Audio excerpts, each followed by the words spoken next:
Hello friends. आज मैं लेके आया हूँ आपके लिए वीडियो टैक्स प्लानिंग पे। ऑलरेडी इस फाइनेंशियल ईयर के 3 महीने हो चुके हैं और हमारा ऑलरेडी सैलरी से टैक्स भी कटने लगा होगा।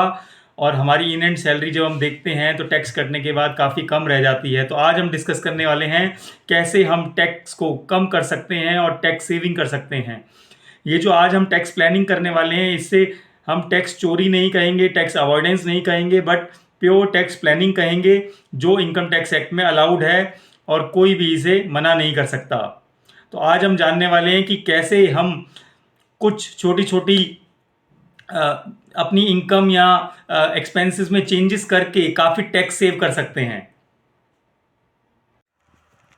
तो आइए शुरू करते हैं टैक्स प्लानिंग। टैक्स प्लानिंग में हम डिस्कस करेंगे डिफरेंट हेड्स जिसमें हम टैक्स सेव करते हैं। जैसे पहला हेड है salary, house property, deductions, investment, parents के नाम में कुछ पैसे जमा करना, long term capital gain, spouse and minor children. तो सबसे पहले हम जानते हैं what is tax planning. Tax planning means analysing a financial plan और situation from a tax perspective. The main objective of tax planning is to make sure there is tax efficiency and we pay lowest taxes.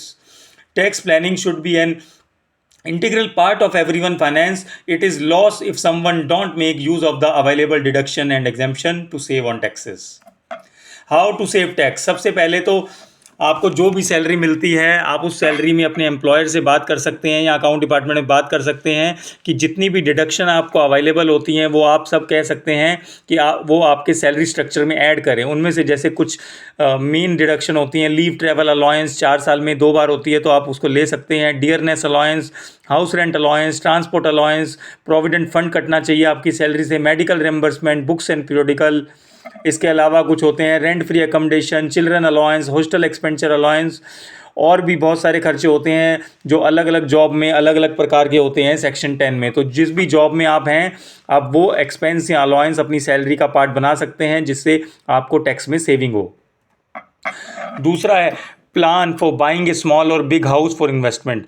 यदि आप 20 या 30% tax bracket में आते हैं और हर साल मोटा टैक्स पे करते हैं तो आप कंसीडर कर सकते हैं कि एक छोटा सा या बड़ा हाउस ले लें और उसके लिए आप लोन लें और ईएमआई पे करें। इससे क्या होगा कि आप जो इंटरेस्ट ऑन लोन पे करेंगे, जो पार्ट ऑफ ईएमआई होगा, उसे आप ऐसे डिडक्शन क्लेम कर सकते हैं।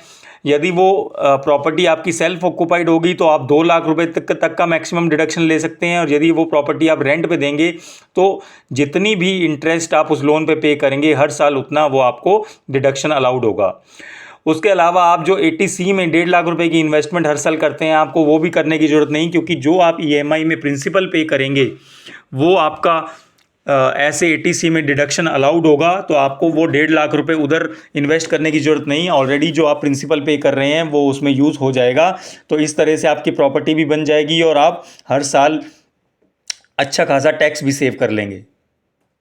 तीसरा, यदि आप अपने पेरेंट्स के साथ उनके घर में रहते हैं तो आप ये कंसिडर कर सकते हैं कि आप उनके साथ रेंट एग्रीमेंट करें और उन्हें हर महीने बैंक से रेंट ट्रांसफ़र करें। उससे क्या होगा कि आप एचआरए क्लेम कर सकते हैं और एचआरए पे टैक्स की सेविंग कर सकते हैं। यदि घर दोनों पेरेंट्स के नाम है तो आप 50-50% दोनों को रेंट दे सकते हैं। इस बात का ध्यान रखें कि इसका बेनिफिट तभी होगा यदि आपके पेरेंट्स की कोई इनकम ना हो या फिर एग्जेम्पशन लिमिट से कम हो। यदि आपका और आपके पेरेंट की टैक्स ब्रैकेट सेम है तो इसमें कोई टैक्स प्लानिंग नहीं होगी। Gift to parent and invest in their name. मान लीजिए आपकी इनकम जो है वो 20 या 30% टैक्सेबल ब्रैकेट में आती है और आपने कुछ फिक्स डिपॉजिट या कोई ऐसी इन्वेस्टमेंट कर रखी है जिसके ऊपर आपको इंटरेस्ट इनकम होती है और जिस पे आप 20 से 30% टैक्स दे रहे हैं।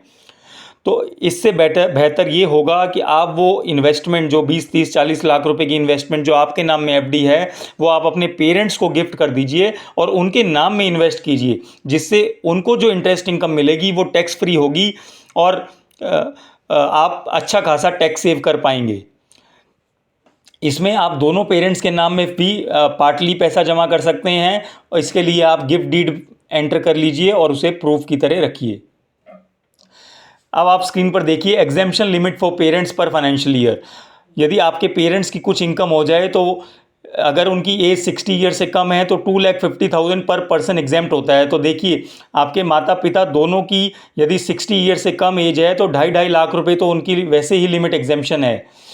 अगर पेरेंट की एज 60 ईयर से अबव है तो पर पर्सन 3 लाख रुपए तक की इनकम एग्जेम्प्ट है। और यदि पेरेंट की एज 80 ईयर्स या उससे अबव है तो पर पर्सन 5 लाख रुपीस तक की एग्जेम्पशन है। तो आप सोच सकते हैं यदि आप अपनी इनकम का कुछ पार्ट उनके नाम में ट्रांसफर कर दें तो आप कितना टैक्स सेव कर सकते हैं।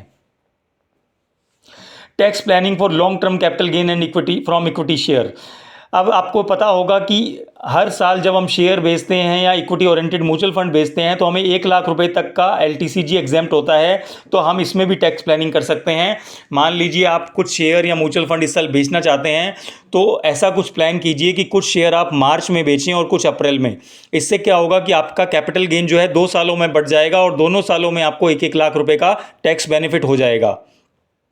दूसरा, यदि आप इन्वेस्टमेंट या शेयर म्यूचुअल फंड अपने पेरेंट्स के नाम में लेते हैं तो उसमें भी आप टैक्स एग्जेम्पशन ले सकते हैं, क्योंकि पर पर्सन 1 लाख रुपये का LTCG हर साल एग्जेम्प्ट है। तो मान लीजिए आपने दोनों पेरेंट्स के नाम में भी इन्वेस्टमेंट किया और अपने नाम में भी, तो आप तीनों 1-1 लाख रुपए की का LTCG as a exemption claim कर सकते हैं।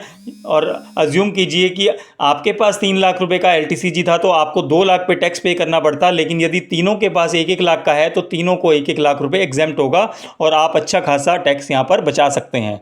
एक बात हमेशा ध्यान रखिए, जब भी आप शेयर या म्यूचुअल फंड या कोई भी अकाउंट खोलें उसमें नॉमिनी ज़रूर डालें, क्योंकि बाद में शेयर ट्रांसफ़र करने में या म्यूचुअल फंड ट्रांसफर में बहुत प्रॉब्लम आती है। तो जब भी कोई भी अकाउंट आप खोलें उसमें नॉमिनी का नाम ज़रूर डालें। इसके बाद कुछ और टैक्स प्लानिंग हम कर सकते हैं, जैसे आप पब्लिक प्रोविडेंट फंड में इन्वेस्ट कीजिए, क्योंकि वो 3 जगह पर एग्जेम्प्ट का स्टेटस पाता है। जब आप इन्वेस्ट करते हैं तो उसको 80C में एग्जेम्पशन मिलती है, उस पर जो इंटरेस्ट मिलता है वो भी हर साल एग्जेम्प्ट होता है, और जब उसकी मैच्योरिटी अमाउंट मिलती है तो वो भी एग्जेम्प्ट होती है। दूसरा, यदि आपकी कोई प्यारी बेटी है तो आप सुकन्या समृद्धि स्कीम में भी इन्वेस्ट कर सकते हैं। इसको भी EEE का बेनिफिट प्राप्त है। जब आप इन्वेस्ट करते हैं तो 80C में डिडक्शन ले सकते हैं, जब आपको उस पर इंटरेस्ट इनकम मिलती है वो भी एग्जेम्प्ट है, और जब मैच्योरिटी अमाउंट मिलेगी वो भी एग्जेम्प्ट है। आप हर साल यदि 30 या 20 या 30% टैक्स ब्रैकेट में आते हैं तो 50,000 रुपये NPS स्कीम में इन्वेस्ट करने की सोच सकते हैं, जिससे आपको 18 से 20,000 रुपये हर साल टैक्स की सेविंग होगी। बिकॉज ये जो 50,000 रुपये हैं 1,50,000 के अलावा हैं जो हमें नॉर्मली 80C में अलाउड होते हैं। सीनियर सिटीजन के लिए 50,000 रुपये तक की किसी भी सोर्स से इंटरेस्ट इनकम होती है वो एग्जेम्प्ट होती है। तो आप जब भी अपने पेरेंट्स के नाम में इन्वेस्टमेंट करेंगे तो आपको ये 50,000 रुपये का एडिशनल बेनिफिट भी उनकी आय में मिल जाएगा। आप सभी के लिए मेडिकल पॉलिसी लीजिए, जिससे आपको 80D के अंदर डिडक्शन भी मिल जाएगी, और ये डिडक्शन विद कंडीशन 1 लाख रुपए तक हो सकती है, जिस पे आप अच्छा खासा टैक्स सेव कर सकते हैं।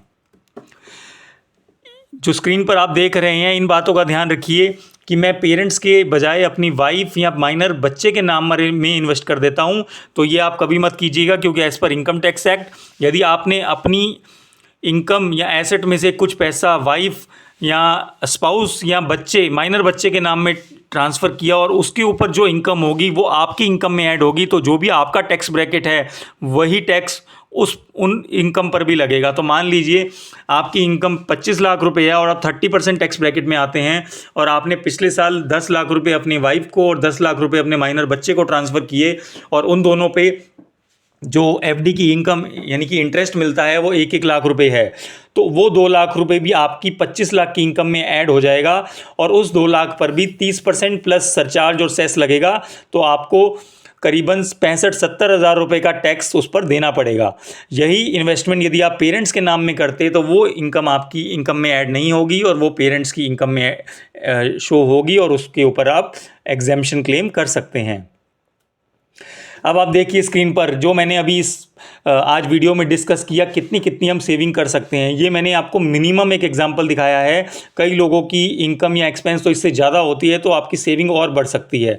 देखिए यदि आप HRA सेव कर लेते हैं तो 1 लाख रुपए, और वो HRA यदि पेरेंट्स को पे करते हैं यानी कि रेंट, तो आपको 10% के टैक्स ब्रैकेट में है तो 10,000, 20 में तो 20,000 और 30 में है तो 30,000 की सेविंग हो सकती है मिनिमम। यदि आप कोई छोटा या बड़ा हाउस लेते हैं तो interest on housing loan minimum यदि 1 लाख भी पे करते हैं तो आपको 10, 20 या 30,000 की टैक्स सेविंग हो सकती है। इसके बाद यदि एफडी इनकम आती है पेरेंट्स को, जो कि 50,000 तक एग्जेम्प्ट होती है, तो आप देख सकते हैं सेविंग 5,000, 10,000 या 15,000।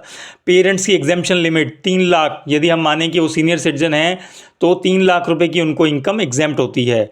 LTCG सबको 1 लाख रुपए का एग्जेम्प्ट होता है। 80C का जो आप हाउसिंग लोन रिपेमेंट करेंगे प्रिंसिपल पार्ट, वो भी आपको टैक्स सेविंग में हेल्प करेगा। इसके बाद 50,000 रुपये की यदि आप NPS इन्वेस्टमेंट करते हैं तो उस पर भी आप टैक्स सेव करेंगे। और इसके बाद 80D मेडिक्लेम एक्सपेंस भी आप उस पर भी आप टैक्स सेविंग कर सकते हैं। तो आप देखिए मिनिमम टैक्स सेविंग जो 10% टैक्स ब्रैकेट में 90,000, 20% में 170 और 30 में 250। तो थोड़ी सी टैक्स प्लानिंग से हम इतना ज़्यादा टैक्स सेव कर सकते हैं कि हमारी जो मंथली इन हैंड इनकम है वो काफ़ी बढ़ जाएगी। इसके अलावा आप सरचार्ज और सेस भी सेव करेंगे।